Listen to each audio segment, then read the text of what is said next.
Have you ever walked through a haunted house? They're a fun and seemingly safe way to get your heart pumping.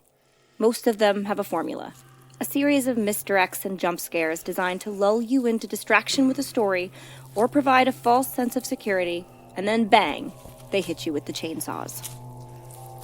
There are two methods to getting through these adrenaline-flooded haunts. One, you scream and run. And two, you walk through with the measured confidence of a psychopath, telling yourself the entire time that none of this is real and these people are going to let you out alive. But that's not how it works with a real house of horrors. A real house of horrors does not let you know what it is at first glance. It does not come with a disclaimer that you may be scared, or an exit door in the middle in case it all becomes too much. Usually, it just looks like a house, and the owner a normal neighbor who waves hello while mowing his lawn. It's not until you get past the house and into the shed that you see the middle-aged woman hung upside down like a field-dressed deer. Inside it seems messy at first, and strangely furnished until you realize the odd pattern of the lamp you're staring at is eyelashes. There is no noise, no brute with a chainsaw, just an unassuming man who walks away calmly. I want to say that in this situation, one might still have just the two other options of behavior. But that isn't so, because most of us, especially if you're here, have an inborn sense of curiosity. Would you be able to turn away, or would you have to look? To walk into the chaos and see what else was there? Would you be afraid? Would you be excited? A little of both? There's no way to tell exactly how you would feel in this situation until you're in it. So let's get you there and see what happens, shall we? I'm Holly. I'm Leslie. And we would be dead.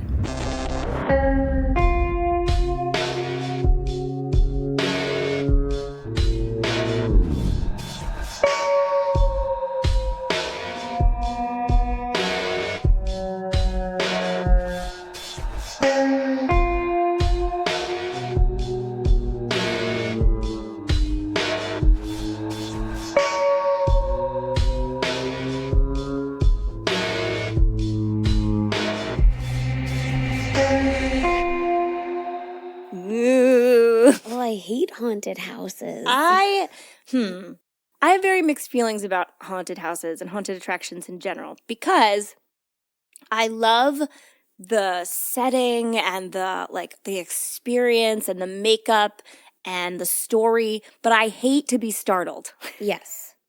If I could go through with knowing that no one was going to try and get on top of my face, because they can do that now, I could do them. But now they can touch you and be right up in your business. Right. I would just love to walk through a really creepy house, undisturbed. Yeah, no one's going to jump out, but I can look at all of this awesome stuff. Yeah. There can be people there if I see them when I walk into the room. Yeah.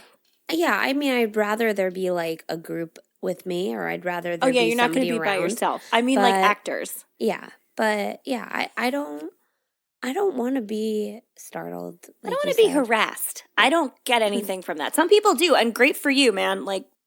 You're employing a whole lot of actors with your need for terror. Yeah. So I appreciate that, but I can't. I don't like the. They have upped the ante so hard now that they can grab you and take you into another room. No, I don't want to actually be kidnapped. I hate it. Get out of here so much. Anyway, hey Leslie. Hey Allie. Hey fiends, and welcome to October. We're finally here. Ooh. We're attempting to pack a lot of heavy hitters into this month for you all because we love you, and we know that this is when everyone is looking to get extra spooky. So if you haven't given our viewing companion to Tusk a whirl yet, do get in there and give it a try. We want to hear what you thought. Please. We want to hear it so badly. I know. We really want to know how this was. We're very nervous. It was an experiment that we liked a lot, and we definitely want to do more spooky movie content, but we're also always interested in hearing how you think we can improve. So chime in. Maybe the next movie thing will be more organized, like a normal podcast, and we'll just review it. And maybe we'll just keep doing the viewing companions because we really like watching movies together. Or maybe we'll take a complete left turn and talk about horses instead. I do love an equestrian. Who knows? You know, because you have the power to suggest. Ooh. And Leslie is leaning heavy into the horses. Wow. Either way, there will definitely be more extra content available this month, and some of it will be exclusive to our patrons. And our patrons-only field trip is coming up in just a few short weeks, so now is a better time than ever to head on over to Patreon and support We Would Be Dead. With just a little monthly donation, you can gain access to so many fun extras, occasional discounts to our merch store, a little gift from us. In the future, we're talking about doing some Zoom meetups with you guys. And the distinction of knowing that you are among our favorite people on the planet. Yes. We see you, patrons, and your support has allowed and will allow us to continue to move forward. We are currently focusing on more rewards for your awesomeness, so please stand by. Our October campfire stories are also coming up soon. And this month we will be collaborating with our talented makeup artist friend John. If you're not watching his 31 Faces of Halloween, you should get on that. There will be a link in the group. Most nights I'll share when I can. Yep. Or you can share, or John can share. But Yes. You guys should watch. It's super fun. John will be doing some terrifying makeup while we tell you spooky tales all around the glow of our fake campfire. We encourage you to dress festively. And what day is that? The 16th. I believe. Perfect. I thought I had written that down, but I didn't. Whoops. Yes, Friday the 16th of October. Okay. And that's going to be some extra fun for you I guys. think I can pencil you in. And dress festive, please. I'll try. Okay. Also, keep an eye out for our Flat Fiend project that we will be releasing this week. We want you to bring us with you anytime you make it to a haunted attraction or a spooky cemetery tour or just a really cool Halloween decoration display. More on that on our social media later, but we will send you a printable so that we can come along for the ride. And as always, please help us avoid looking like a ghoul in real life by stopping by Apple Podcasts and leaving us a 5-star rating and or a friendly review. We live off your kind words and have our minds set on immortality at this point, so please help us out when you can. We have noticed your recent validation and therefore are more apt to appear in public. Thank you. We appreciate you all. Yes. And now, without further ado, I did get to everything, right? I think you did. Perfect. Yeah. So now, without further ado, on with the show. I'm a little nervous about this one. This is the grossest one we will ever do. I'm just going to put that. I mean, maybe one day I'll find something grosser, but it is a humdinger. Wonderful. So if you are sensitive to graphic, gory imagery, you might want to dip out. I'll try and provide a extra warning in case you're feeling real confident and then it goes away. Yeah. I'll give you the chance. But it's going to be us talking about it, so it'll be a little more palatable, I think. Yum. Let's do this. Oh, God, I didn't mean that kind of... Some people actually do say that this guy is a cannibal, but he's not. There's no actual evidence that he ate any of his victims. Okay. Just putting that out there. Here we go. Plainfield, Wisconsin is a teeny tiny rural town with a gigantic legacy in horror. Plainfield is technically labeled a village, which is incredibly quaint and adorable until you Google some images and realize it's a lot more Deliverance and a lot less Christmas Cookie, Montana. Wasn't that our fake town that we created for a Hallmark movie? It was, yes. As of 2010, the census reported that there were only 866 residents of the village of Plainfield, and that figure has stayed pretty constant for quite some time. So it's a little place. Usually, when I take a dive into the town our story is located in, I come up with some fun facts.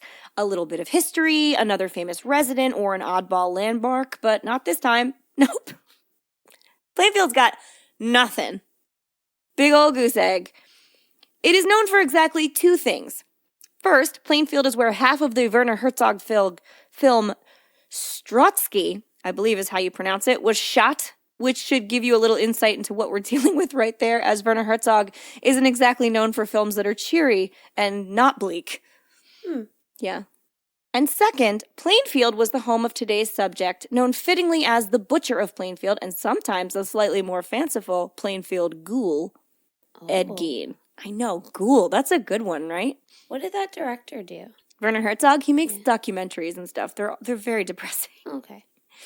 It's like a lot of bleak. I'll put some Werner Herzog links for you guys. But if you know who he is, you totally got the image right away. So, Ed Gein was a murderer, grave robber, and maker of a great many things out of just the contents of human anatomy. Yeah. He is responsible for some of the most stomach-turning images the world has ever known. And he managed to do it all from the teeny tiny town of Plainfield, Wisconsin. This case is not a modern one, though. Heavens no. So let's get situated and look back on the time when the story I'm about to unravel takes place. And we're going to start in 1957. Leslie, do you want to tell us a little bit about 1957? Yeah, a funny story. I actually looked up this date. Oh my God. Just so crazy. Coincidentally, you were looking up 1957? Yeah. I know you do that a lot. Yeah, it's so crazy. It's so crazy how it always works out. I know, it just lines up perfectly. Yeah. I think you have psychic powers. I think I do. So in 1957, Eisenhower was president for the second time. Go Eisenhower. Woo! The Little Rock Nine were a group of 9 African-American students who were escorted by the 101st Airborne Division soldiers into Little Rock Central High School in 1957 after initially being blocked by the Arkansas National Guard and racial segregationists. Wow. So they were able to get into school. Good. Yeah. All Shook Up was Elvis Presley's top song. Oh. Yep. Or that was the top song.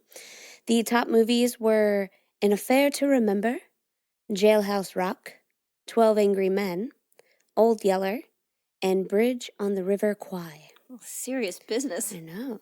It's crazy because 1957 feels so long ago, but I know all those movies. Yeah. You know? The Burger King Whopper was only 37 cents. Oh, man. Lucille Ball was everyone's favorite person. She still is. I know. She's a good actress. She's a delight. Invented by Frederick Morrison, Pluto platters were all the rage. Holly, do you know what a Pluto platter is? I don't. You may know them as Frisbees. Get out of here. Nobody. Pluto platter? Pluto platters is what they were originally called. Ugh. Frisbee was actually a pie company in Connecticut, and the locals used to toss the empty pie plates. That much I knew. Yeah, so hence the name. And so another company had bought them, which was Whammo. And how are you not saying that like this? Whammo! Sorry. Whammo. I feel like I have to. I had quite a day today. You did. We're getting through it. Guys, I had a Sunday. So yeah, Leslie. I know this is a Tuesday, but I had a Sunday. She did. So we're gonna go with it. Yep. And then this is the craziest story. Bring it on. In 1957, Richie Ashburn was a center fielder for the Philadelphia Phillies. And that's a baseball team for anyone that's confused. I know that one. Okay, just making I saw you look at me. Yeah. I know I lived so close to Philly. If I didn't know what the Phillies were, I would have been assassinated. Yes. Well, anyway, during a game on August 17th, 1957, Ashburn hit a foul ball into the stands that struck spectator Alice Roth, wife of Philadelphia Bulletin sports editor Earl Roth. Oh, no. Was she okay? Breaking her nose. Yeah, she broke her nose. Oh. When the play resumed, Ashburn fouled off another ball that struck her while she was being carried off in a stretcher. No! Yeah. Oh, no! Yeah. Was she okay then? I think so. That's where the story ends. Oh, God. It's like No, she was fine. Prayer for Owen Meany moment. Jeez. How crazy is that? Twice. By the same guy. That is the most unlucky woman in the history of unlucky women. Yeah, for sure.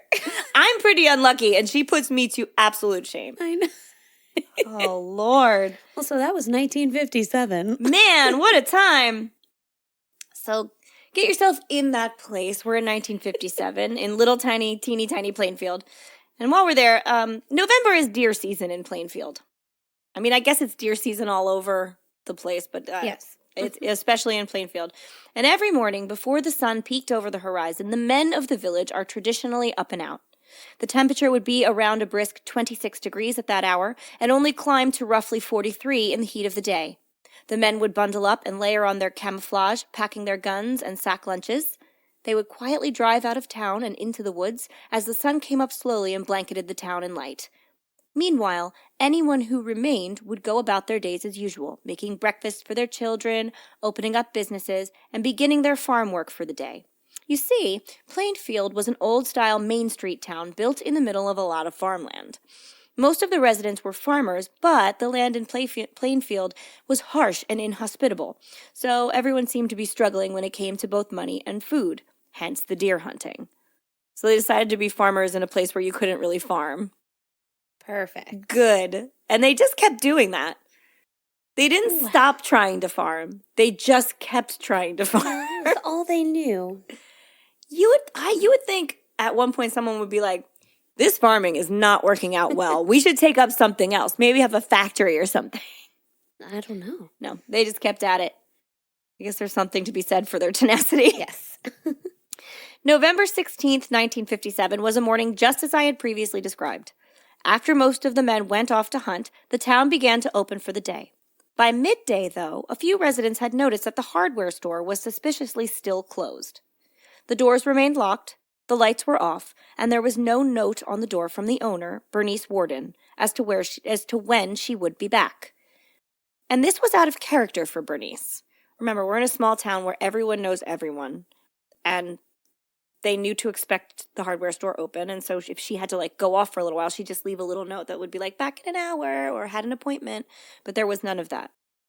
But for a little while, the locals would just brush this off and assume that maybe Bernice's son, Deputy Sheriff Frank Worden, was responsible for the store that day, as sometimes he was, and had elected to go deer hunting instead.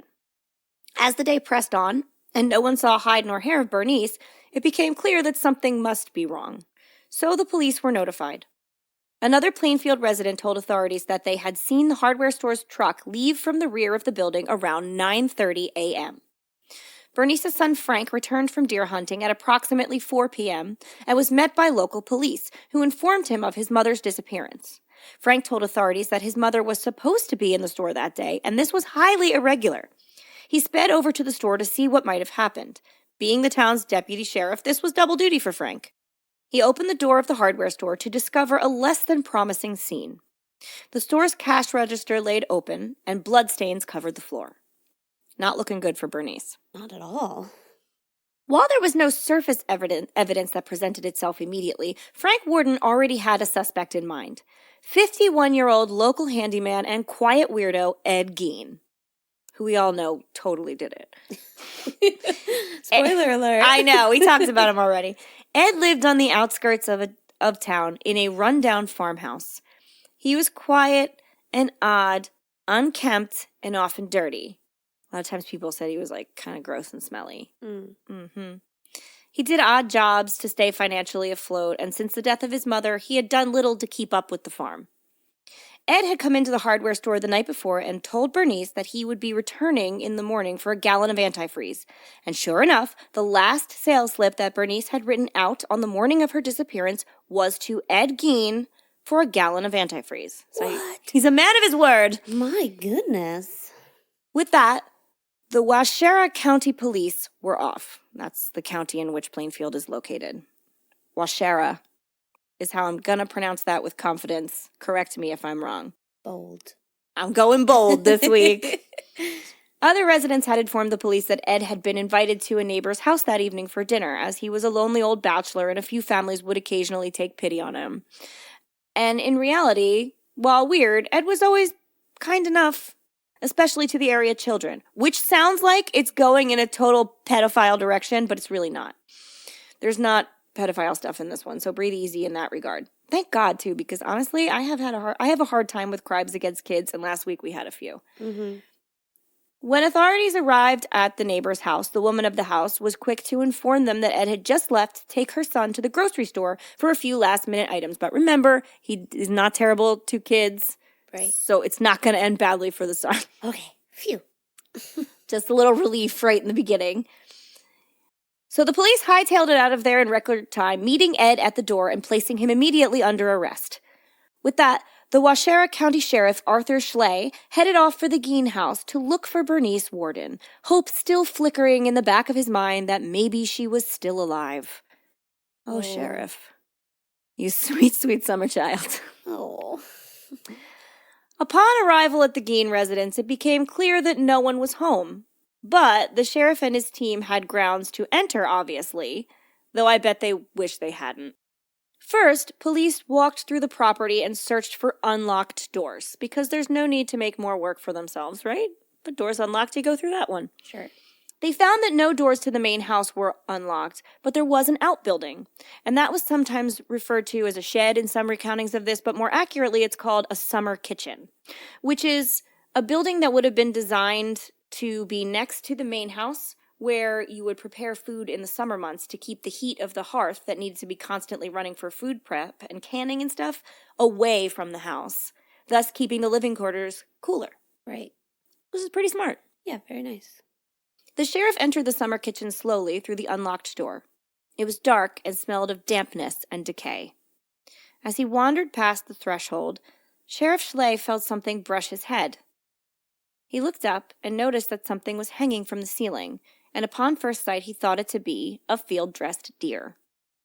He took his flashlight from his belt and shone it upwards, and what he saw sent him careening out into the freshly fallen snow to surrender the contents of his stomach. Was it not a deer? It was not a deer, but it was field-dressed. It was Bernice Worden, totally naked, headless, and slit from groin to sternum, the hollow cavity of her chest visible as her blood drained neatly to a bucket on the floor. Groin to sternum. Groin to sternum. That's the best way I could think of to describe it. There are pictures. I got to figure out how to do that thing where they're blurry at first and then you can click on them, because these are pretty intense. Oh, yeah. Yeah, we can figure that out. Yeah. I'm doing that in my brain right now, and I'm not clicking on it. Cool. So, guys, it's not going to get, less gross from here on out, just to let you know. I promised you a warning, and then I gave you that without one. But there's a lot more. Were all the guts, hanging? Are you going to get into that? Oh, here we go. Gonna talk about it? Field dressing, for those who are unaware, is a practice often used by deer hunters. When they make a kill, they will slit the deer up its belly and remove the entrails and internal organs, often leaving them behind in the woods for scavengers. And oddly enough, this practice has sometimes led people to hysterically think that there's been murders in the woods. Yeah. Because they just find piles of guts. No, it's a deer. Removing the internal organs will ensure that the deer's body temperature will drop rapidly, thus preserving the meat more effectively and preventing the growth of bacteria. It's not a process used on humans. Not for any reason. There are refrigerated trucks that can transport human bodies, no need for gutting them in the woods. So just in case you were thinking, maybe this was a commonplace old-timey practice, no the fuck it wasn't. I mean, I guess if they're in the middle of the woods and they're taking them home to eat. Deer, yes, totally common. People, no, not at all. I'm just saying if they were going to eat people. But he doesn't eat her. Okay. And then what's up with it? I think it's just pure laziness. Pick up those guts. So those guts are somewhere else. They never find all of them. Oh. Let's put it that way. Just for a little background, embalming came into practice during the Civil War, and before/during that time, bodies were transported and held for funerals on large slabs of ice. In fact, frequently an undertaker would use a cooling table to help the family display the deceased, which was a decorative metal table with lots of holes and slats designed to be placed over a giant block of ice. You can still buy these at oddity stores today. They're super cool. The body would be placed on the table and kept cool whilst their family paid their respects.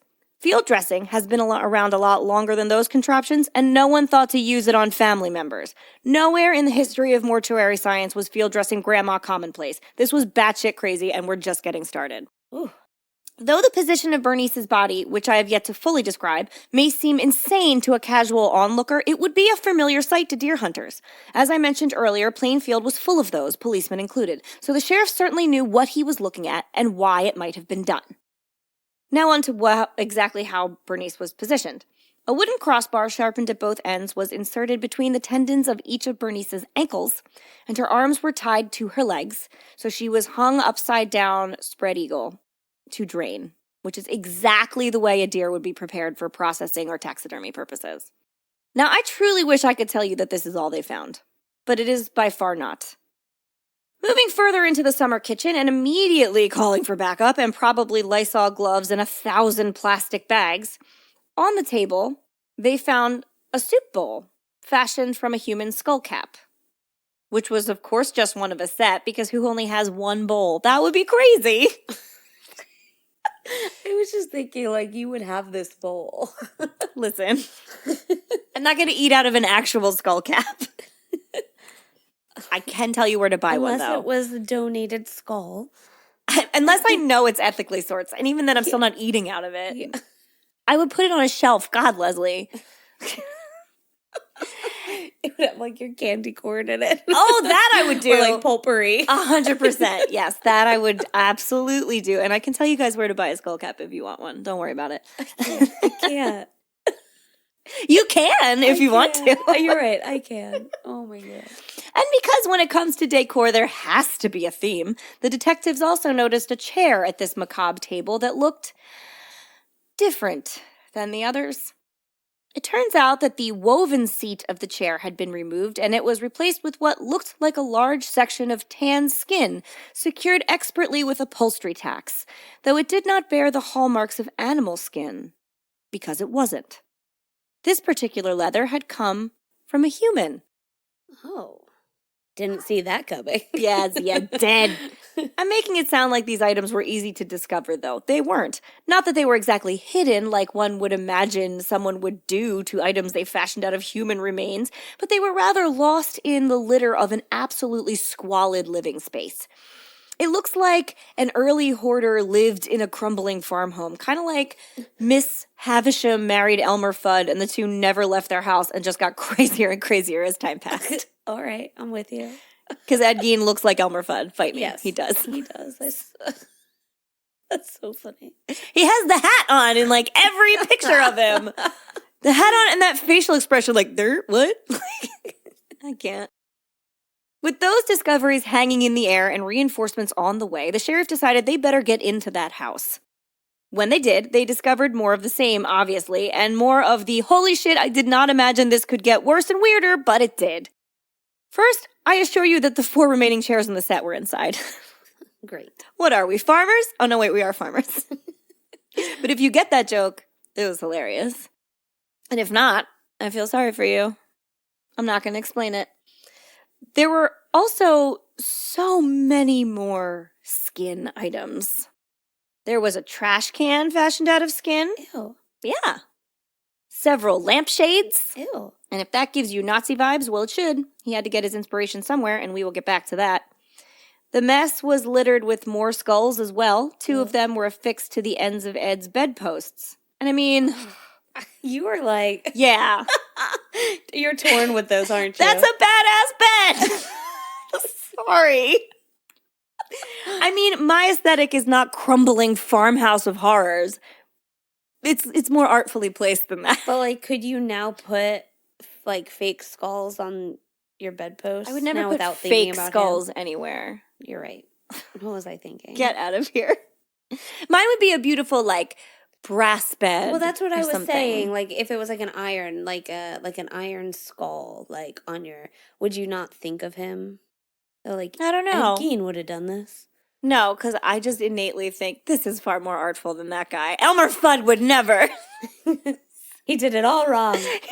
He was so gross about it. Come on. Oh, okay. They also found some bracelets because if you have a skull bed, you probably wear leather wrist cuffs. And they found and of course they were people leather, clearly. Course, yeah. They also found a drum fashioned from stretched tanned human skin. Okay. So, because, sometimes you need a little drum circle when you're killing, Sure. when you're processing tons of people. And a window shade with a pull that had been fashioned from a pair of women's lips. Ew. Mm-hmm. I don't even know how they did that. Yeah. That's confusing. How he did that. There's no they. It's just one guy. Nobody else does this. And realize, you guys, that I am easing you into this. At this point, detectives have decided that hurricane lamps and flashlights were not going to cover it in this situation because this ramshackle disaster house doesn't have electricity. Oh. So they brought in a generator and lit the situation up. Woof. I don't know if I would have wanted more light because all of that is a lot scarier in the dark, or not wanted any more light because more light means I have to see more hellscape furnishings. Oh. What's next? A box of vaginas? Oh, wait, yeah, it's a box of vaginas. Oh, man. Mm-hmm. So many vaginas. We'll get to that in a second. Because he didn't just make furniture out of people. Oh, no, there were wearables, too. Great. Uh-huh. Upon entering his bedroom, after they noticed the sweet skull bed, investigators found a belt that Ed had fashioned out of women's nipples. Yeah. You heard me right. A whole belt of just nipples. You know how sometimes you just can't pull an outfit together and nothing you own looks right? Mm-hmm. It's probably because you don't have this belt. Yeah. Mm-hmm. Yeah, I could see that. Like, sometimes I want, like, a studded belt. If you had but nipples, it just doesn't though? feel right. And I think the nipple belt would work. Yeah. The best accent. You're instantly Yeah. a conversation piece. Like a nice, like, black empire waist dress For with, sure. like a high-waisted nipple belt. Yeah. Really, like, For those accentuate who the like chest. a high-waisted nipple. I love it. Now who's taking this to another level? I'm going to sleep in my skull bed. You're going to wear your black dress and your nipple belt. We're really getting a lot from this week's story. We're doing, yeah, we're living life. We are living everyone's best life. Except for the people who belong to those nipples. It's not their best life at all. No. Were they all alive? You're going to get there. Yeah. I'll sit back. That's when they noticed the boxes. There were an awful lot of boxes lying around his room. Are they filled with leaves? No. Okay. No, that was last week. We have to go a step further. Oh, okay. And if this were a choose your own adventure podcast, I would add right here, look in boxes or burn the whole place to the ground. Burn. But it's Burn. not. Though maybe I'll try to do one of those in the future. Wouldn't that be fun? Yes. That could be like a crazy campfire story. Such a night. short episode for me. I'd be like, burn. Done. Bye. We're going to do it. We'll do it as a campfire story where the Okay. people who are listening have to choose their own adventure. Okay. I think that'd be super fun. All right. I can write that, given enough time. Cool. You're going to have to write some of it too. Anyway, I think that'll be super fun. Keep that in your brain. It's going to be good. Moving on. What was in the boxes? What's in the box? What's in the box? This is a straight up episode though, and you don't get to choose. I get to choose, and I choose look in the box. Damn it. The first one is the aforementioned box of lady bits. And I said vaginas because the word sounds funnier. More of writing jokes is about what words sound like than you might think. But that's a digression that doesn't belong here. And we can talk about writing jokes at another time if that's your thing. Anyway, I know my anatomy, and the exterior of the female genitalia is called a vulva. And that's what this was, a shoebox full of vulvas. I think that's funny enough. Vaginas sounds funnier. It does. It's the G sound. Ugh. I imagine they had been mummified or tanned or treated with some kind of salt in a way to preserve them because you can't just throw one of those in a box and walk away. It would But never did keep. he? No, they were like, they were all, They fail to have like a really visceral description of each vagina. I just know there was a whole box of them. Vulvas. Vulva, sorry. It sounds better. God damn it. Oh, yeah, you can't just throw one of those in a box. It would get all like rotted and disgusting, and that's not what this was. After that, I probably would want to stop looking in boxes. But again, we can't. We have to press on. Though a box of vulvas is probably number one on my nightmare list. Okay. A box of dicks would be a lot funnier because anatomically, those are the cards we have been dealt. Penises are funny.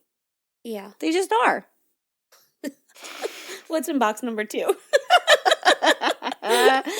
Next, detectives opened another shoebox that contained a handful of noses. All right. 4 to be precise. There were canisters, like oatmeal canisters, filled of rolled up tanned skin. Ugh. Yeah, you got to make your chairs out of something. Maybe he had a bigger dining table. Okay. And now we will get to what you have all been waiting for, the outfit that probably went with that sexy belt that I mentioned earlier. First, investigators found a box containing leggings sewn together perfectly with the skin removed from a pair of human legs. So, like, legging? Wait, what? Say that again? Okay, these legs had just been skinned and then reassembled into pants. Okay, so, like, legit leggings. Leggings. Yeah. Uh-huh. They're called leggings everywhere. I don't know why they don't call them pants. They call them leggings everywhere. I think people love a pun.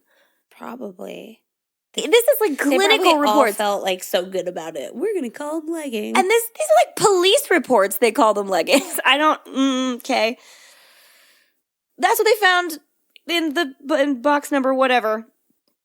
And I think you see where this is going at this point. We've clearly stumbled upon Dr. Frankenstein's sewing room, and the rest of the monster surely is waiting to be uncovered.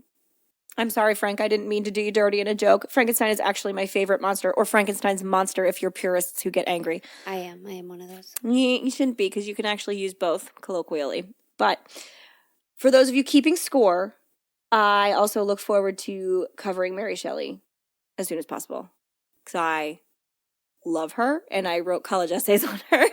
And she's the queen of goth. Woo, she was a lot. The next item recovered was a corseted vest made of a woman's torso skin from shoulders to waist, breasts included. Ew. Because don't be cheap, Ed. Go boobs or go home. Oh, and by corseted, I referred to the fact that it was laced in the back so it could be tightened to fit appropriately. Okay. You don't want a saggy lady vest, right? Okay. So you could tighten it with the skin. Like, was it all skin, or was there like ribbons thrown in? There was some sort of eyelets and some sort of lace. Okay. And by lace, I mean like a string, not like. Also, it was lacy. Okay. People are still coming at me for Frankenstein's monster, so they're all right. Don't worry about it.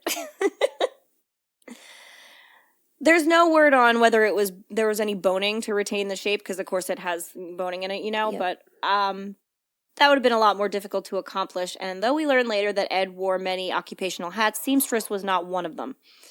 There were also 9 different masks made from women's faces, hair and scalp included in some cases. Wow. So just like skin your whole ass face and dry it out. That's what I'm talking about. Later, after all of this is done, they've discovered all of his things, they interview local children. Remember I said he babysat, who said that they had been to his house and that he had shrunken heads. And he told the boys that they were from the Philippines and they were Ripley's Oddities type things. They weren't. They were ladies. Oh my God. Uh-huh. Yeah.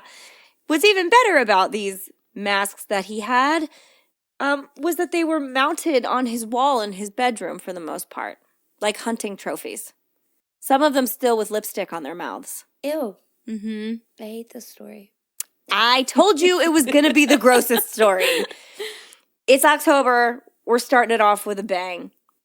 So, yeah. There were the ones on the wall, and there were a couple in a bag, and one of them looked rather familiar to the police officers. But we will get back to this. Remember I said this. Most of the skin masks were mounted on the wall, as I said, like hunting trophies. So we're sensing a theme here. Everything is treated like deer, I suppose. Yeah. The head collection was not complete, however. In a burlap sack, next to the kitchen in the main house's potbelly stove, was the freshly severed head of Bernice Worden, and in the plastic bag next to it was her heart. Oh. Mm-hmm. That's the only guts they found. Interesting. Yeah, maybe the rest of them went in the fire. Maybe they went. He buried. Who knows what he did with them? But I don't think they looked for them too hard, as they had quite enough evidence for the time being. At this point, the police had seen enough and left this nightmare factory to the medical team to bag and move along. The cops then went back to the jail where Ed was being held. I imagined to yell, "What in the holy fuck was that, Ed? Jesus Christ, vaginas are out for me now. You ruined them." Yeah. Ruined vaginas forever. And what in the holy fuck indeed? I certainly want to know, don't you? As violent and terrifying as all of this may seem, I have to tell you that Ed was not a particularly violent man. And I can feel you not believing me right now, but I will convince you. I swear. Ed went on to confess his crimes as soon as the police began to question him. He had no interest in lying or being difficult. And really, the police weren't sure what they were even asking about at this point. There were just so many body parts in various states of decay and complete preservation. But Ed went on to explain. He wasn't as prolific a murderer as it would seem. No, Ed was a grave robber. And a murderer too, don't get me wrong. But he didn't kill all the women whose parts littered his house. No. He dug them up and brought them home. Ed told investigators that between 1947 and 1952, he made as many as 40 visits to 3 local graveyards to exhume recently buried bodies while he was in a daze-like state in the middle of the night. On approximately 30 of those visits, though, he said he came out of the daze while in the cemetery and left the grave in good order, returning home empty-handed. Which is a rather convenient thing to say. However, given the rest of the things he confesses to, I doubt this is a point where he would have had the presence of mind to lie. On the other occasions, Ed dug up the graves of recently buried middle-aged women he thought resembled his mother. We'll get back to that. And took the bodies home where he tanned their skins to make the aforementioned items. Ed admitted to stealing from 9 graves from local cemeteries and willingly led investigators to their locations. Alan Wilmofsky of the State Crime Laboratory participated in opening 3 test graves identified by Ed, just one Ed, not several Eds. The caskets were inside wooden boxes. The top boards ran crossways, not lengthwise. The tops of the boxes were about 2 feet below the surface in sandy soil, so they didn't really bury them too deep. 2 feet down, that's nothing. Oh, wow. There's a reason people say 6 feet under. You usually have to dig. Ed had robbed the graves soon after the funerals while the graves were still not completed. Well, there you go. The test graves were exhumed because authorities were uncertain as to whether Ed was capable of single-handedly digging up a grave during one evening's time. Because you see, Ed was kind of a little guy. So they were like, can this little dude do all that in one night? But he could. They were found as Ed had described. 2 of the exhumed graves were found empty. One had a crowbar in place of the body. That's relatively the same. 1 casket was empty. 1 casket Gein had failed to open when he lost his pry bar, and most of the body was gone from the 3rd grave. Yet Gein had returned rings and some body parts, thus apparently corroborating Gein's confession. Body parts? They don't tell us which parts he gave back. Huh. Ed. I can't. That's so much. It's a lot. But before we can get into the why of all this gore-coated mayhem, I think we should talk a little bit about Ed. Cool. He wasn't your average farmer, that's for damn sure. And in order to get to a place where you can skin corpses and field dress the local hardware store owner, you have to go through some shit first. I would think. I guess hope. Yeah. Not that I'm excusing or explaining any of his deeds, quite the contrary. As you'll find out later on, while lots of people want to paint Ed as having a lot of hardwired mental illnesses like schizophrenia, I kind of disagree. I'm not giving Ed an out at all, but for the most part, murderers of Ed's caliber are not born. They are made. So let's see what happened. To do that, we're going to have to go back. Way back to the turn of the 20th century. Edward Theodore Gein was born in La Crosse County, Wisconsin in 1906. And Leslie, would you care to tell us a little bit about 1906? Yeah. After all of that? I know. And that's another date I actually looked up today. Oh my gosh, we're just on fire. So, Theodore Roosevelt was the president for the 2nd time. The Wright brothers were granted a U.S. patent for their flying machine. Ooh. C.C. Brown created the hot fudge sundae. Ugh, love a hot fudge sundae. Thank you, Mr. Brown. J. Stewart Blackton released the world's first stop-motion animated film called Humorous Phases of Funny Faces. Come on, dude. And not animated, Aladdin or The Wonderful Lamp was a movie released that year, so that was fun. Yeah, that is fun. Willis Carrier received a U.S. patent for the world's first air conditioner. Oh. Yeah. And here they were sweating it out at a farmhouse That's with what a I summer was kitchen. thinking. I was like, "What? Get an air conditioner, dude." I don't think they were on the cutting edge. Yeah. George Cohan's musical George Washington opened on Broadway. Oscar Strauss became the first Jewish U.S. cabinet secretary. John Hope became the first black president of Morehouse College in Atlanta, Georgia. And the average annual income was $500. Annual? Yeah. Isn't that wild? That is wild. God, it's so much more now. Yeah. Yeah. That was 1906. All right, so that's... And it's funny because those are all the modern conveniences and things that people would have been aware of. But I feel like these people, like, were outside of that. Yeah, and I mean, that was that era where everybody was inventing stuff. So things were just like coming out, and they were, there was probably things, they might have gotten a patent for it, but it wasn't really going to be released yet. Yeah. For a long time. Interesting. Yeah. The different parts of America were so vastly different in that era too, while some of them were so industrial and so on the cutting edge of culture and everything. Some places were still basically the Wild West.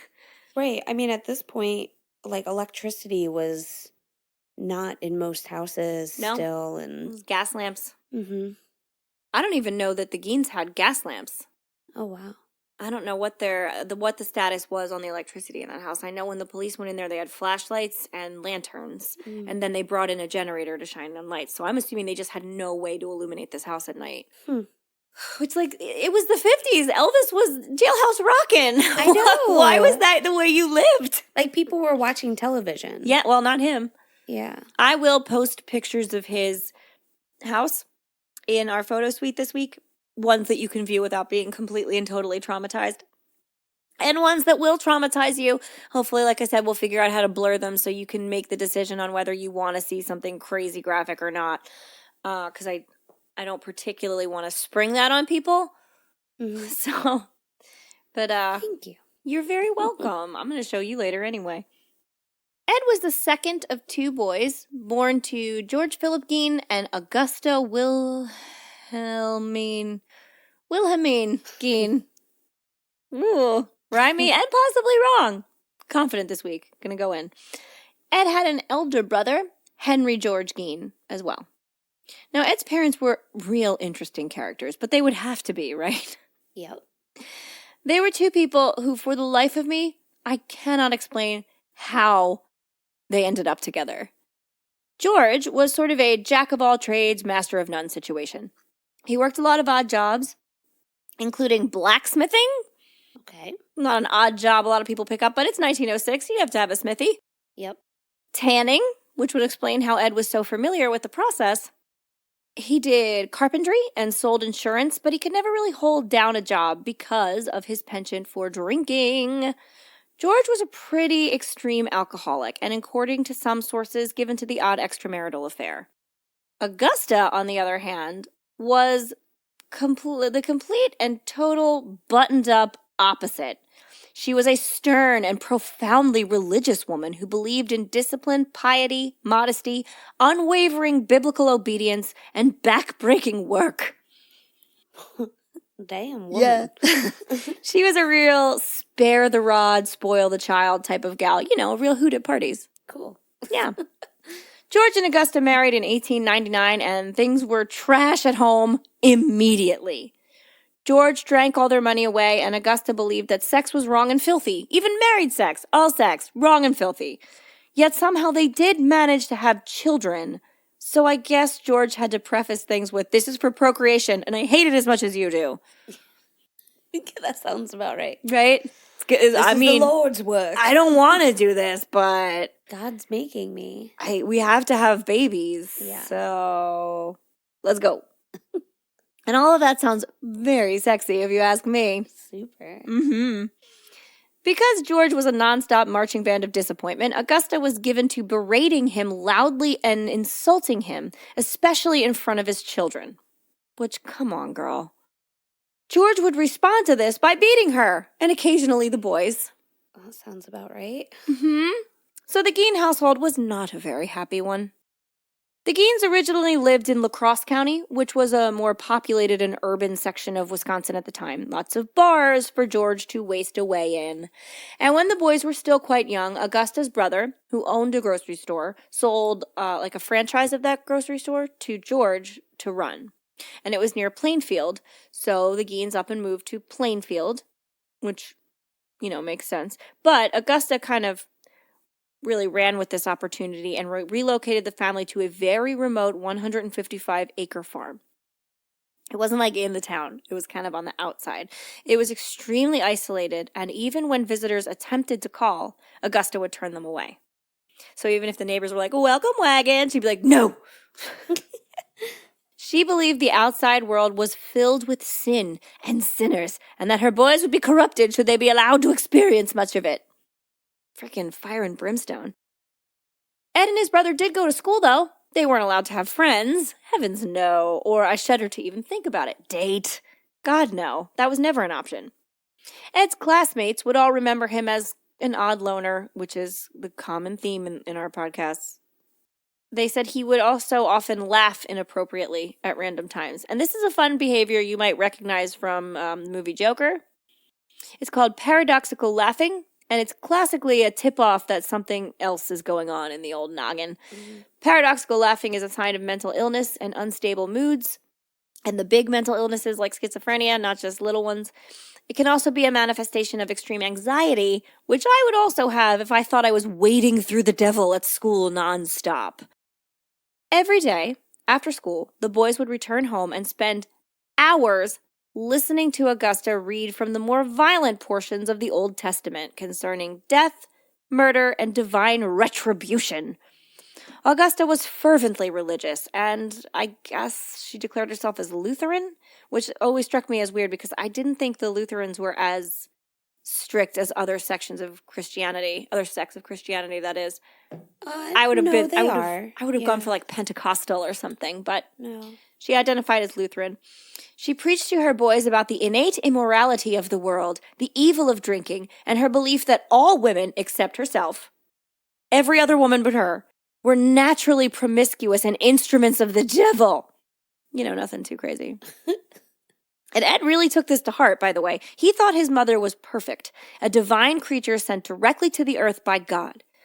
If he didn't start out thinking that, she sure did everything in her power to make it happen. I mean, isn't that how we all think of our mothers?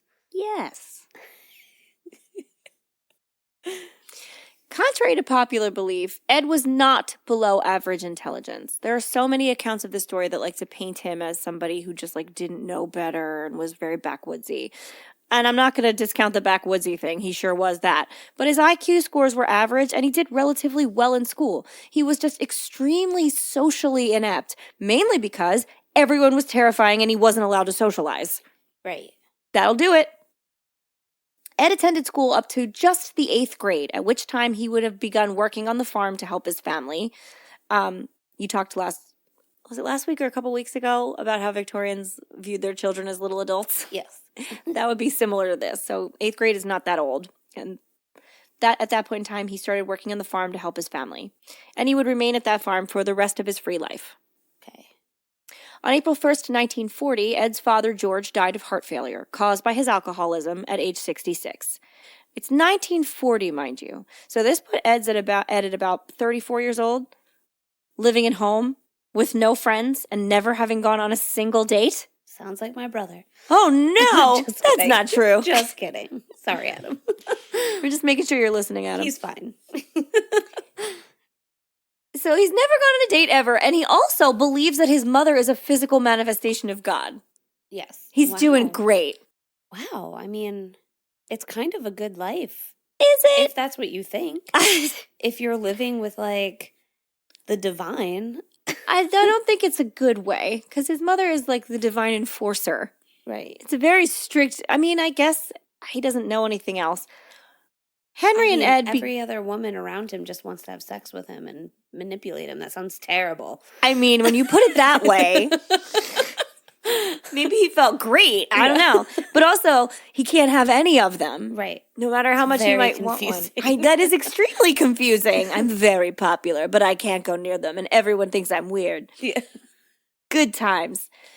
Henry and Ed began doing odd jobs around the town to help cover living expenses for their mom. The brothers were generally considered reliable and honest by residents of the community. While both of them worked as handymen, Ed also frequently babysat for the neighbors. He enjoyed babysitting and seemed to relate more easily to children than adults, which happens when you have the social maturity of a Fuji apple. Henry, on the other hand... It took me a second. I don't know. Fuji apple seems seasonal. Oh, and I should mention, and I forgot to earlier, when I said that they moved to Plainfield to run a grocery store, their father had only kept that in business for 2 years before he lost it because he spent all of his money on booze. So they didn't have that to fall back on. Okay. They are still just poorly farming in rock-hard soil. Horrible. Yeah, it's a real fun existence. Henry, on the other hand, began dating a divorced mother of 2 and planned to move in with her. So Henry's like, I gotta get out of this. It's not great. Good on him. And he worried about his brother's attachment to their mother. So Henry's in a different state than Ed. He doesn't see their mother the way Ed sees her. Okay. And he starts to speak ill of her around Ed to try and kind of shake him into reality. Like, your mom's not that great. She is damaging us. But Ed, of course, responds with shock and hurt. On May 16th, 1944, Henry and Ed were burning away marsh vegetation on the property. And this is a common practice back then, nothing to raise an eyebrow at. But this time the fire got out of control, drawing attention to the local fire department. By the end of the day, the fire having been extinguished and the firefighters gone, Ed reported his brother missing. With lanterns and flashlights, which is like a common theme in this story, a search party searched for Henry, whose dead body was found lying face down. Apparently, he had been dead for some time, and it appeared that the cause of death was heart failure, since he had not been burned or injured otherwise. It was later reported by biographer Harold Schechter, who he wrote the definitive biography of Ed Gein called Deviant. I believe that's what it's called. So the biography that Harold Schechter wrote is where most people get the majority of their information. Okay. But it does have inconsistencies, and it has been kind of dramatized because it's a book and it has to read like a book. It can't have sections that are just like, and then for a while he fixed trucks. Like, that's not interesting. So I didn't want to use it as my only source. You know what I mean? Yeah. I try to never do that. Yes, it's called Deviant. Just wanted to double check that for everyone. Anyway, biographer Harold Schechter in this book says, or he notices that Henry had bruises on his head. Now, I can't tell you how a biographer noticed this, but the police and medical examiners did not. Okay. I guess he saw pictures or something and said, I see this. I can't tell you. But this is documented everywhere. And so that is how I am reporting it here. Okay. Before they found his brother, what were they burning? Like the vegetables? No, marsh vegetation. Oh, okay. So like overgrowth in the marsh. Okay. And just burnt it back. That was like a common way of, I guess, like mowing it down without having to mow it down. You just burnt it in a controlled fire. Okay. I didn't know if it was like a Cain and Abel story happening. Oh, well, wait. All right. For that, because it might have more merit than you know. And yeah, the copyright of this book, Deviant, is from 1989. So it's not like he wrote it right as it happened, you know. So I don't know how, I would love to hear more of how he made this great revelation in the case many, many years later while writing a book. Anyway, that's beside the point, but we'll get back around to it. The police dismissed the possibility of foul play, and the county coroner later officially listed asphyxiation as the cause of death. The authorities have accepted the accident theory, but no official investigation was conducted and an autopsy was not performed. Some later suspected that, in retrospect, Ed killed his brother because the thought of him leaving and the way he spoke of their mother was just too much for Ed to bear. Mm-hmm. Questioning Ed about the death of Bernice Worden in 1957, state investigator Joe Williamowski brought up questions about Henry's death. George W. Arndt, who studied the case, wrote that, in retrospect, it was possible and likely that Henry's death was, quote, the Cain and Abel aspect of this case. Oh. What a keen observer. Wow. Way to go, Leslie. After his brother's death, Ed and his mother were alone. Augusta had a paralyzing stroke shortly after Henry's death, and Ed eagerly devoted himself to taking care of her. It seems like the perfect job for him. Sometime in 1945, Ed later recounted that he and his mother visited a man by the name of Smith, who lived nearby, to purchase some straw. According to Ed, his mother witnessed Smith beating a dog. A woman inside the Smith home came outside and yelled for Smith to stop, but Smith beat the dog to death. I know I have a dog every week, you guys. I am so sorry.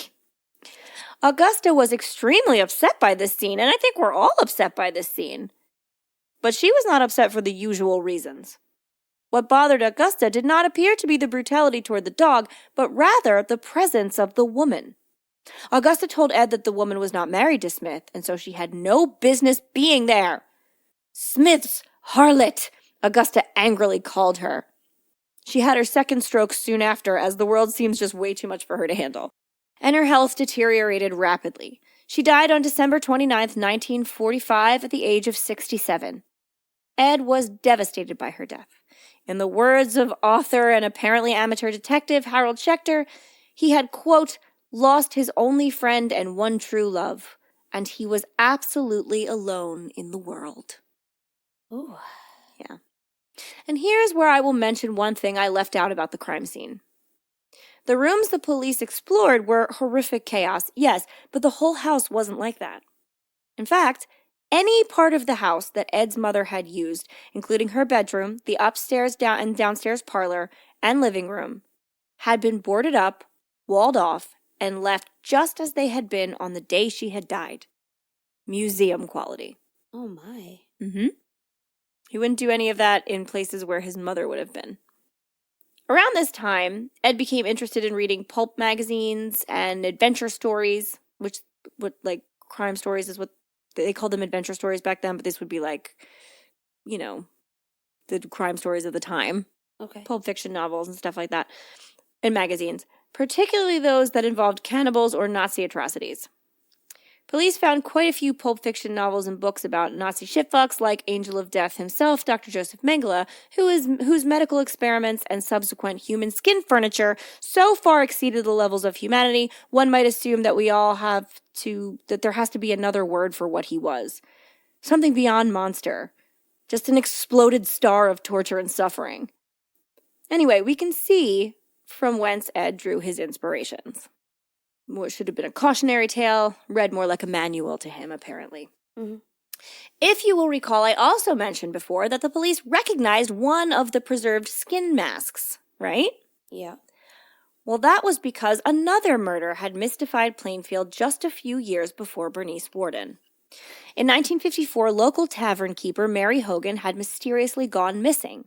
Authorities suspected foul play, but could find no evidence of the crime. That is, until they looked right into her dried-up eye sockets on that horrible day in 1957. Oh. Ed had shot and killed Mary and dragged her back to his house on a sled, which sounds whimsical, and maybe Plainfield is more like Christmas Cookie Montana than I initially gave it credit for. Who knows? Who knows? Who's to say? Driving your shot-up body home on a sled in the snow. How beautiful. It's magical. Now, I know that I said that Ed confessed to all of this insanity willingly, and that's true. But let's don't think that it all went down smoothly and without incident. Poor Sheriff Arthur Schley had too much. And who could blame him, really? No one discovers all of that and comes away damage-free. Right. And he's not like a hardcore gumshoe big city detective. He's like a small town sheriff. He had never seen anything other than like a fist fight, probably. Right, like a Fargo. Yeah. So Sheriff Schley he beat Ed to a pulp during his initial confession. He got really unnerved by the things he was saying and slammed his head against a wall. Because of this, and Ed's initial confession couldn't even be used in a court of law. So he had to go through the whole horrible tale twice. Oh, boy. Mm-hmm. The sheriff was so compromised by everything he saw that he died of a heart attack just 1 month after testifying in Ed's trial. Oh, my gosh. Yeah. One of his friends was quoted as saying, quote, "He was a victim of Ed Gein's just as surely as if he had butchered him." Wow. Yeah. So why, in the end, did Ed do all of those horrible things? Well, he did it for his mother. If you will recall, in the very beginning, when I explained the women Ed had chosen to kill and dig up, I mentioned that they were all middle-aged women and reminded Ed of his mother. You see, if Ed could no longer have his mother, well then he would just have to be his mother, who was perfect in a way he knew he surely could never attain. And so he went about creating a version of his mother's skin he could quite literally crawl into. Ew. He called this flaccid homunculus his woman suit. Mm-hmm. Because of this, many people mislabel Ed as a transgendered person. But he didn't live his life with a woman's brain trapped inside a person with the wrong anatomy. No. He just wanted to crawl inside his mother's earthly form and live there. He just wanted to be back in her womb, Holly. That's all. But he wanted to walk around inside her. So not even that.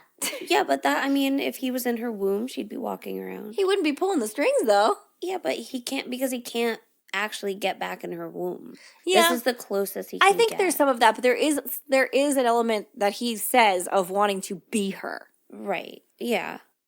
Not just be, and Well, like not. I mean, she's perfect. Exactly. She's our gift on this world. I know. If you're going to try and attain perfection and you have a physical manifestation of perfection, why not just slip it on like a coat? That would be great. No, it wouldn't. It's really gross. I've seen the pictures. Super gross. Yeah.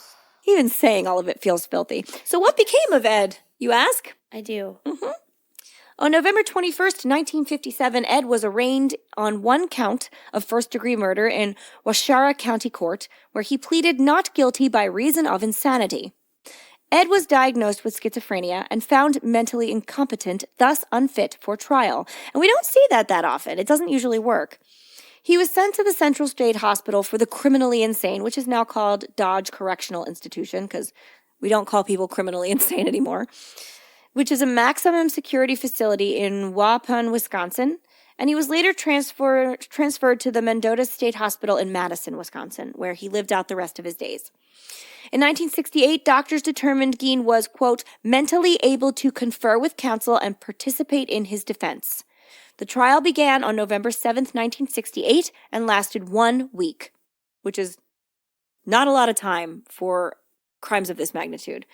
A psychiatrist testified that Gein had told him that he did not know whether the killing of Bernice Worden was intentional or accidental.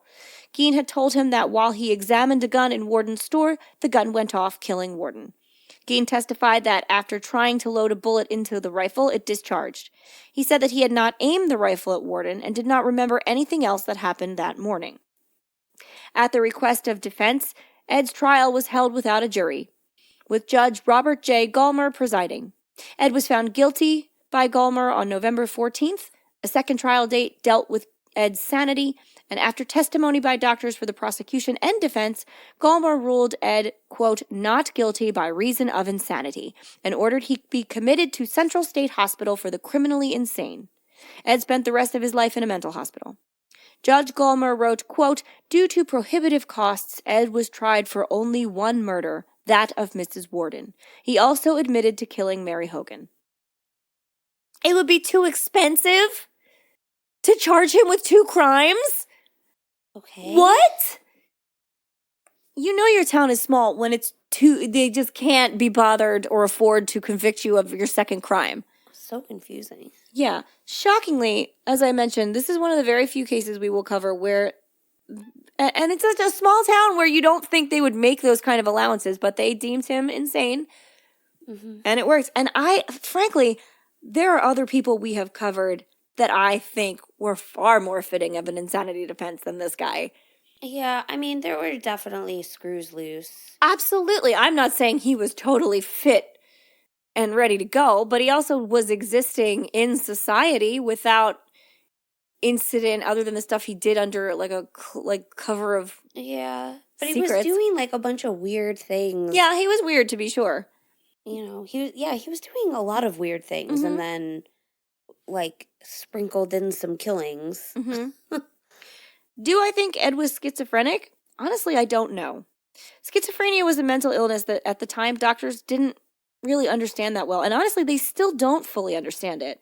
It used to be used as a catch-all for people who were violently unhinged. So if you did a whole bunch of horrible crimes that people just couldn't wrap their brains around or explain, you were just stamped as schizophrenic. And we'll see that in so many of the cases that we covered, and we have in the past already. But we know that isn't what schizophrenia is.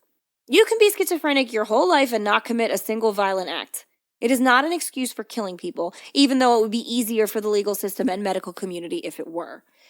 For all his terrifying actions, once Ed was committed, he was a model prisoner/patient. And a lot of people attribute this to the fact that he had routine. And he was okay when he had a routine. It was when he was left to his own devices that things went awry. And if you want to say he was schizophrenic, it was when his delusions and stuff took over. If you want to say he had other things going on, it was when those thoughts took over. Personally, I would go with the fact that part of it was traumatic. Yeah. He was clearly traumatized, and trauma does not set off schizophrenia. It sets off a lot of other stuff, though. Yeah, wow. Yeah. So, my mental health community, if you want to weigh in on Ed Gein's case, I would welcome hearing from you. I mean, I don't have a lot of theories because personality-wise, we don't have a lot of data on Ed. Once he was put away, he behaved well and never gave anybody the reason to raise eyebrows about him. In fact, his psychiatrist, while he was in prison, merely called him a, quote, quiet little man. Elmer Fudd. Hanging out. Yeah, I mean, like you said, he probably just liked having a routine. Yeah, he lived quietly and obediently until July 26, 1984, which is way more recent than I like to think, when he died of lung cancer at the age of 77. Yeah, he lived out the remainder of his days. I mean, the staff, everybody that was staff at the hospital that dealt with Ed was like, yeah, he does everything he's supposed to do. I wish they were all like him. Huh. Can you visit the house? No, you sicko. Okay, fine. If that was a thing you could do, I would be the first one to get in line with you and go to that house. But unfortunately for us, our horrible murder touristy habits, the house was mysteriously destroyed by a fire on March 20th, 1958. When Ed learned of this incident while in detention, he shrugged and said, quote, just as well. Maybe he was able to fully detach himself from his mom. Maybe. And thus concludes the story of Ed Gein. Wow. Yeah. It's a lot. So I look forward to people weighing in with what they thought was going on under the hood with Ed. And does that story sound vaguely familiar to anybody out there? It does, Holly. It does. Yeah, and it should. Ed's story completely changed the landscape of horror movies as we know them. He inspired some of the most influential horror movie villains and movies in general to date. Leslie, why don't you tell us about them? Yeah, sure. So just some things I was thinking about while listening. You're so coincidental this week. Yeah. So Ed seems to have been the inspiration for characters in several books and movie scripts. Most notable are Norman Bates in Psycho, Leatherface from Texas Chainsaw Massacre, and Buffalo Bill in The Silence of the Lambs. Lotion-loving Buffalo Bill. Oh, yes. Psycho was first a book by Robert Bloch and then made into a movie by Alfred Hitchcock. Bloch's main character, Norman Bates, was similar to Ed Gein in that he had a complicated relationship with his mother. To say the least. Yeah, I was like, and now I'm like, well, it wasn't really complicated. He got it. He knew what it was. Yeah, it's pretty straightforward. Yeah, it was pretty straightforward. He kept her in the basement. He knew what after it was. death. Yeah. He loved her while at the same time being scared of her possessive and manipulative personality. So, that was mostly in that movie. That is really like the main link. And then there's a lot of differences that happen. Yeah, no, Norman Bates, while obviously totally nuts, was a lot more put together Yes. than Ed Gein. Yeah. Leatherface is a fictional character in the Texas Chainsaw Massacre film series. So there was one in the 70s and then another one in 2003. There's a bunch of them. Yeah. The second one... Well, the original was in the 70s and then... The second one was released, not all the way in the 2000s, but it was banned in a lot of places. And the second one actually has him inspired by Ed Gein. Okay. Like, they talk about Ed. Well, I was going to say, that's the one that I remember more. I think... After kind of looking it up, I was like, oh, I think I did watch this. Okay, I haven't watched it. I read about it. So Leatherface is a cannibalistic and mentally unstable mass murderer who, alongside his family, kidnapped, murdered, and subsequently cooked unsuspecting travelers. So just, an all-around nice guy. Oh, God, the one that they released in, I want to say 2006 or 2007... is the only movie I have ever walked out of in the movie theater. Oh, really? It was so gross that I couldn't handle watching it, and I left. Huh. And I never do that. I don't remember. So I only remember what I think is the beginning scene. And then I don't know. Maybe I fell asleep. I'm not sure what happened. The cannibalism is graphic. Yeah. So I probably didn't see that movie. No. Ed Gein is reported as we have been reporting him, he was, inspired the name Leatherface. Mm-hmm. Leatherface comes from the skin mask that the character is always seen wearing, which hides in the movies is his deformed face. Right. Which we know Ed Gein doesn't have a deformed face. No, he just has an Elmer Fudd face. Right. And then that's really it. That's really the main connection. There's one other thing that I remember from the movies where in the beginning, the characters that are in the car driving the travelers, they hear on the radio that there's some grave robbings happening. There you go. And so that's another connection. But all the rest is just a little kind of loosely based on it. So, the ones Leatherface I picked up has were those a two. hillbilly family and stuff too. Yeah, I think they also use a house. I think there's a house in there, and the way that it's portrayed, when they go in, I think it's supposed to look like the cops. He has the bodies on meat hooks and stuff too, which is similar.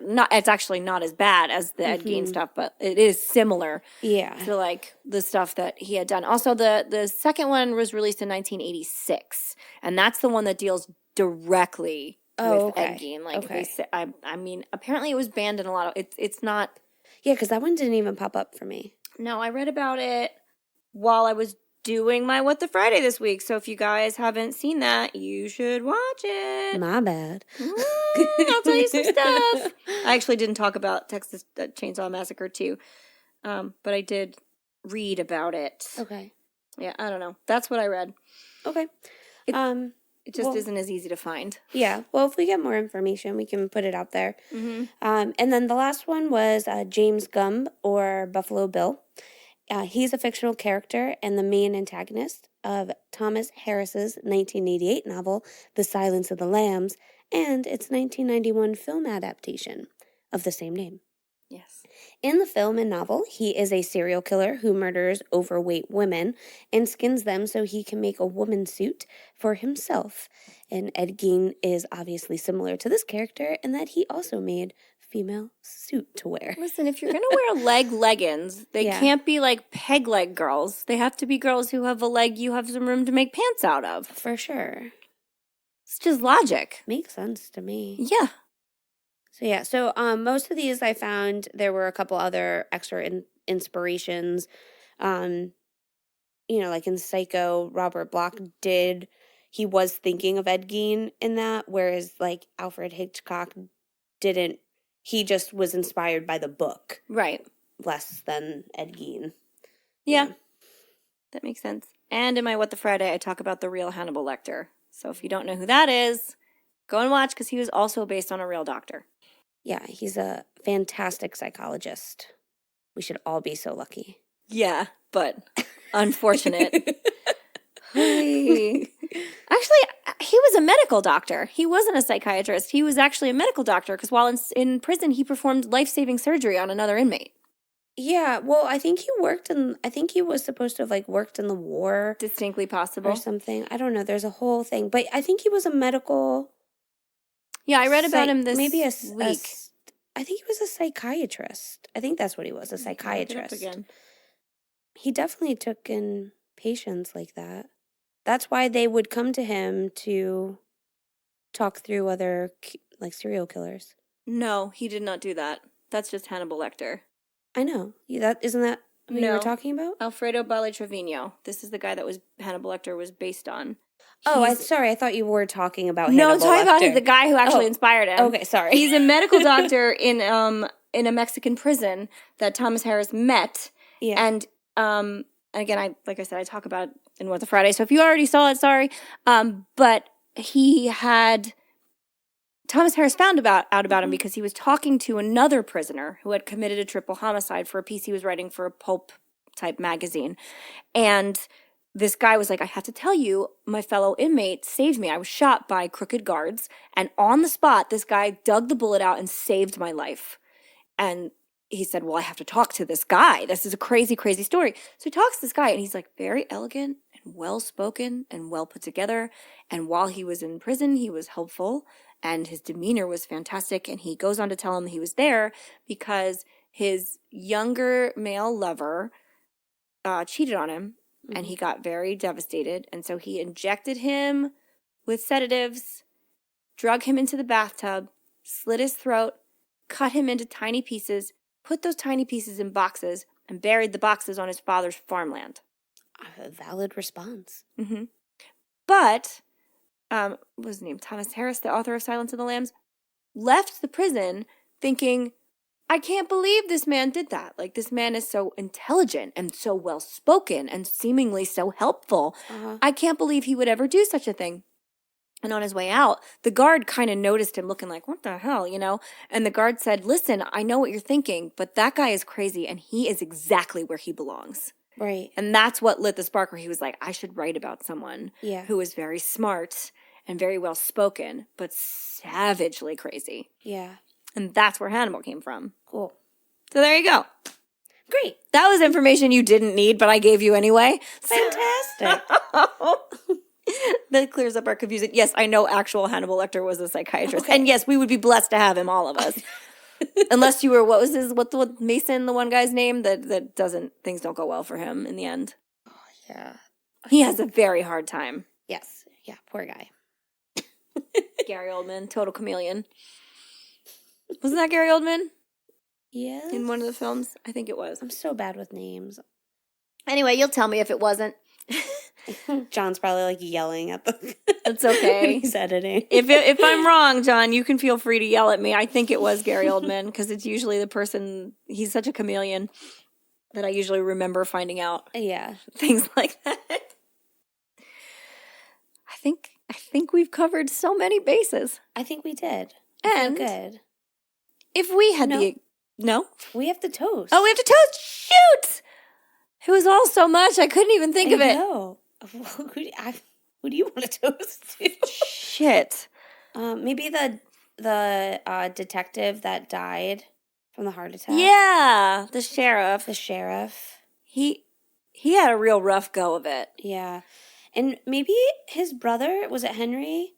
That tried to be He tried to get out, man. I feel really bad for him because he wanted to just marry that woman who had a 7-year-old son and get out of their horrible situation, and then he mysteriously, quote unquote, died. Yeah. So I believe the sheriff's name was Arthur Schleff. Mm-hmm. So we're gonna toast to the sheriff and to Ed's brother Henry. And the 2 victims? Well, there were quite a few. And to Bernice Worden and Mary Hogan, who he actually murdered. That's who, yeah. That we know of. Mm-hmm. There were a lot of parts in there, and police suspect there could be more than we know about. Okay. So, cheers to those. And if we had the extreme misfortune of resembling a madman's mother, we would be dead.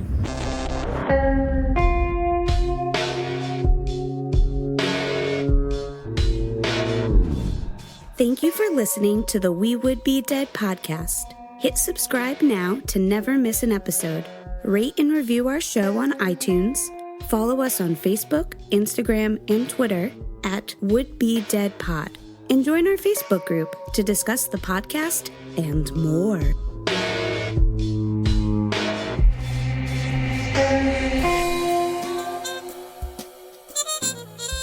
There were also 9 different masks made from women's faces. Hair and scalp included in some cases. Wow.